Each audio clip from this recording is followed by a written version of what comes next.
करवा चौथ व्रत कथा। साहूकार कन्या की कथा। एक साहूकार के 7 पुत्र और एक पुत्री थी। कार्तिक कृष्ण चतुर्थी के दिन साहूकार की पत्नी, उसकी सभी बहुओं एवं कन्या ने संयुक्त रूप से व्रत का अनुष्ठान किया। पूजन के पश्चात साहूकार के सभी पुत्र भोजन करने बैठे।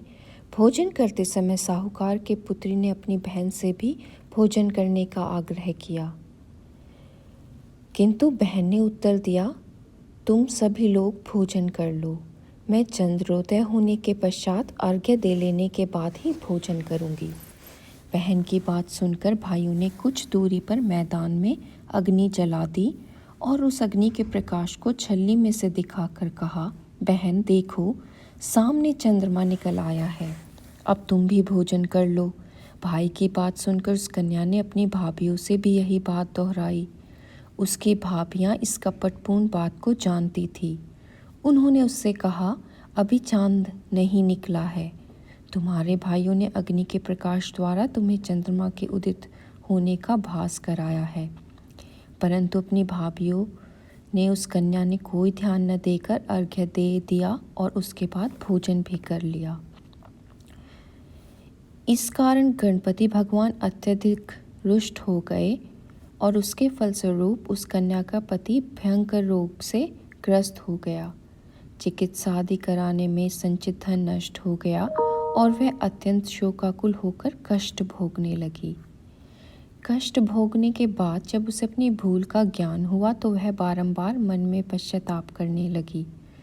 उसने अपनी भूल के लिए गणेश जी से क्षमा याचना की और व्रत को पुनः भक्तिपूर्वक पूरा किया। उसकी आराधना से गणेश जी प्रसन्न हो गए और सभी कष्टों का निवारण कर उसे धन धान्य से पूर्ण कर दिया। अतएव इस व्रत को जो प्राणी विधि पूर्वक संपन्न कर लेता है, उसकी सभी आशाएं पूरी हो जाती हैं। इस प्रकार कथा श्रवण करने के पश्चात चंद्रोदय हो जाने पर चंद्रदेव को अर्घ्य प्रदान करना चाहिए। अर्घ्य दान काल में ओम चंद्राय नमः इस मंत्र का उच्चारण भी करते रहना चाहिए। इसके अनंतर 4 बार परिक्रमा कर चंद्रदेव को दंडवत करें। इतना कर लेने के पश्चात घर के वृद्धजनों को भोजन कराकर स्वयं भोजन करें। पूजा काल में वह व्रत पदार्थ अर्पित किए गए नैवेद्य आदि को ब्राह्मणों को दान कर देना चाहिए। इस प्रकार भक्ति भाव से जो लोग इस चतुर्थी व्रत को करते हैं, उनकी सभी मनोकामनाएं पूर्ण हो जाती हैं। बोलो करवा माता की जय।